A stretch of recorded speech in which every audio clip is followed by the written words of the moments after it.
Evening now, afternoon. My name is Amanda Tainter, and I'm here tonight as a proud member of State Center Community College District.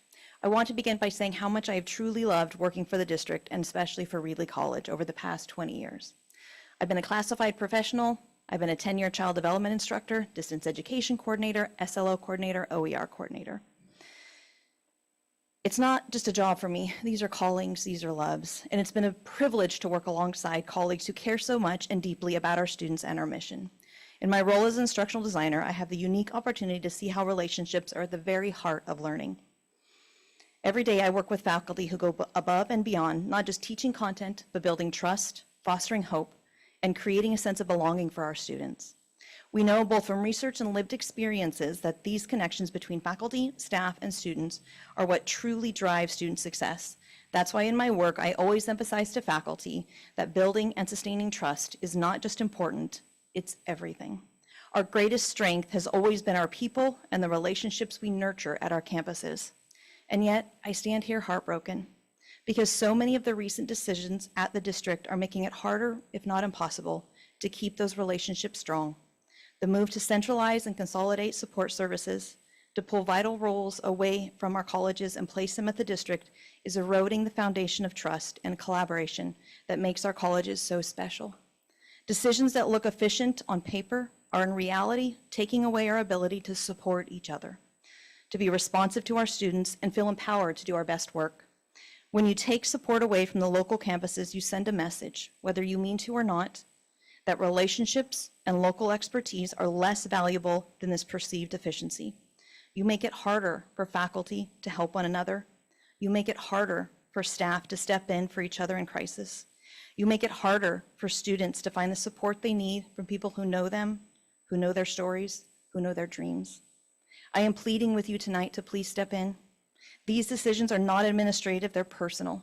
They affect people, faculty, staff, and most importantly, our students, who are now questioning their place and value within this community.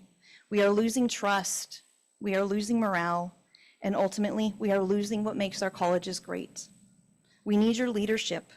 We need you to recognize that our future depends on restoring this trust, empowering our campuses, and putting relationships back at the center of everything we do. Please help us rebuild what's being lost so we can help serve our students together. Our faculty feel strongly that Clovis Community College across the board, all constituencies, are strong and fully unified. But we feel fractured from some things happening at the district level on more than one issue. I would like to appeal to everyone here this evening to lean into the concept of over-communicating, especially when there's impact to our students or to the 10+1. Last year, all 4 academic senates pushed back on the consolidation of certain efforts to be consolidated at the district office. Please consider how unique our 4 colleges are, and that we all want the autonomy to control certain things at our local level. I'd like to share part of an email I received this morning from one of our amazing faculty. Quote, Canvas should be a safe and sacred space for our teaching and students' learning. The district and their decisions are actively disrupting this space of teaching and learning.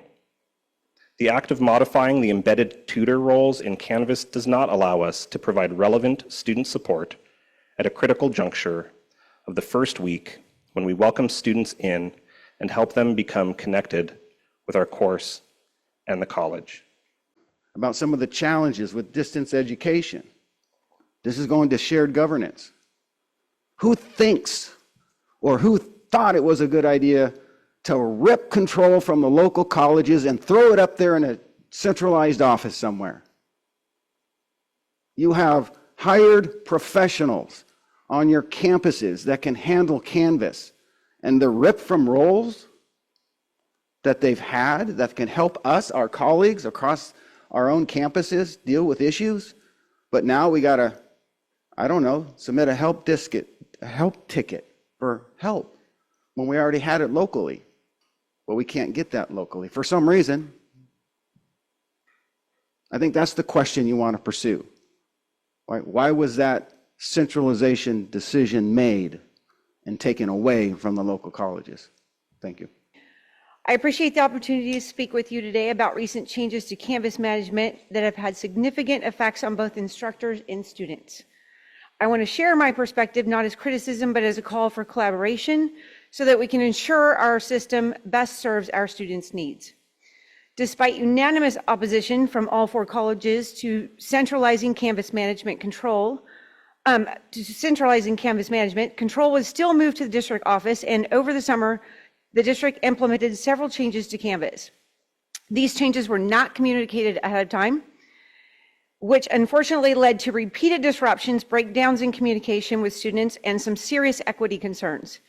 Even our own college Canvas coordinator was unaware of these changes, and her permissions were reduced, preventing timely fixes. To give a concrete example, at the end of the spring 2025 semester, I met with my anatomy students, not my students, but anatomy students, for my physiology course for the fall. Many of them were coming into my class. And I promised them that as waitlisted students, I'm going to let you in. That's it. Okay? I'm going to let you in. No matter what, I'm going to let you in. You'll get early Canvas access. All you have to do is communicate with me. I'm going to let you in. Okay? And in July, I published my course and began adding waitlisted students so they could have the same opportunities as the enrolled students. I don't want my waitlisted students to show up on day 1 and not be prepared as the enrolled students. And I also do review sessions over the summer for my students so they're prepared when they start the course, if they want them. And I published my course, I began adding the students, and then without notice, my ability to add students was removed. This left enrolled students with full access, and some waitlisted students with full access, and some waitlisted students without any access at all. They're gone, they're out. Over the following weeks, access for waitlisted students changed multiple times. First, they had full participation, then they had observer access, then they were in as waitlisted students, which we didn't know what that meant. And then right before the semester again, on convocation day, I was told they're out. They're all kicked out. Okay? And all waitlisted students were removed from every course district-wide. This created confusion, erased work already completed in publisher platforms, and broke promises that I had made to students about having uninterrupted access to my course. They broke my promises. Not to mention, these students have to repeat work that they've already done. While I understand the need for consistent district-wide policies, these changes have created inequities. Fully enrolled students retain continuous access. Some waitlisted students had access from the start. Others were added, removed, and added in different roles. This inconsistency has real consequences. I'd like to echo some of the concerns that some other folks brought up. First of all, I just came from teaching my first day of my general chemistry course, and I had 4 students on the wait list. In previous years, I have been able to add those students directly into self-service to give them ad authorization, and then follow it up by adding them directly into Canvas in the student role so that they were able to immediately begin completing assignments day 1. However, today I noticed that I was only able to access the observer role.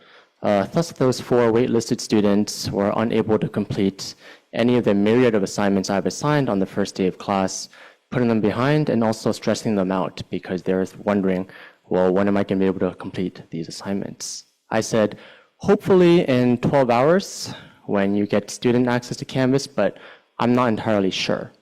And so I would appreciate it if that access is returned to us.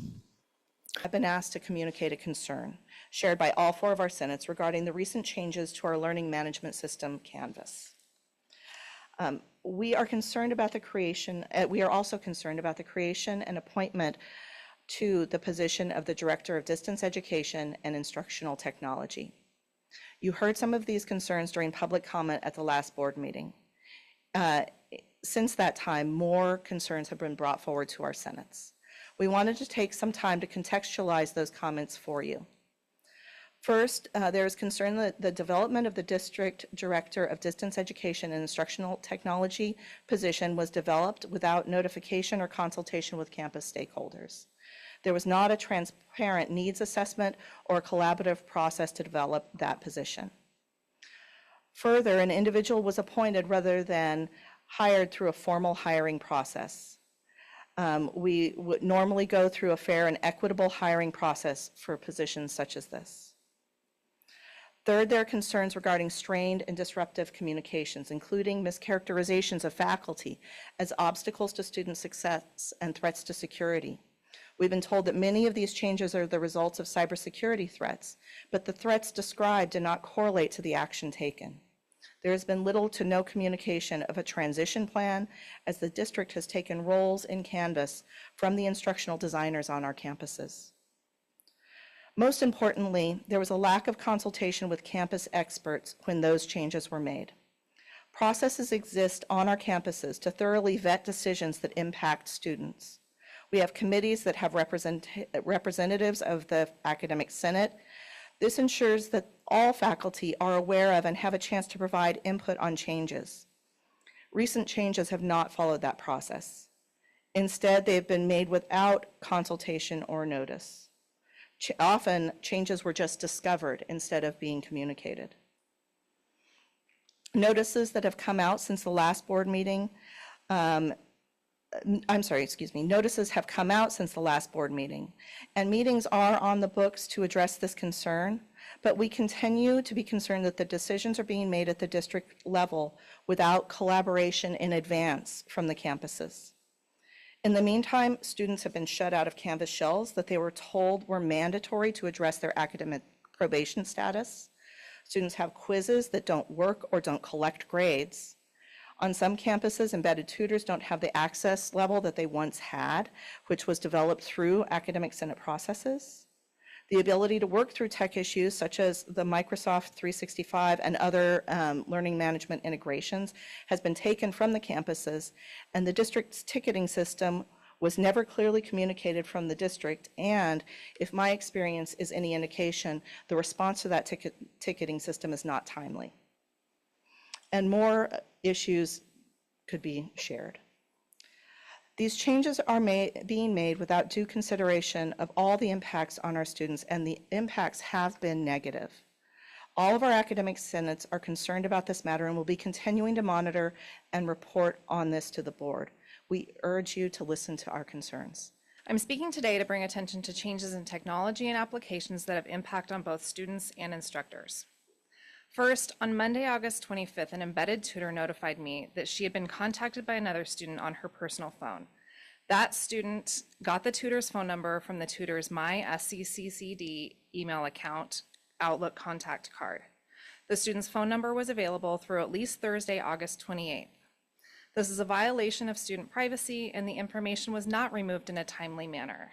There were multiple reports made through multiple channels, but there was never a direct response with a resolution, and it was only today that the students noticed that the information had been removed. Second, the updates to Turnitin through Canvas over the summer have restricted access to instructors who have been using this tool for many years. I, for one, have conducted many professional development trainings on Turnitin and its use in equity-based grading and feedback practices. But this last week, I realized that the last 15 years of my work within Turnitin has been deleted. All of my previous and current courses are gone. I'm no longer able to submit work, either my own or students, in order to give feedback, grade, check for originality, or run sample assignments. The only message I've received on this is the login screen that says editing has been disabled for this native account. I submitted a technology support request over a week ago, but have had no support and no answers in this time. Both of these issues show a failure to implement, enhance, and secure technology resources to support and sustain educational services. There is not clear communication for the safe and appropriate use of technology in support of the mission and goals as described in ACCJC Accreditation Standard 3.9 and its review criteria.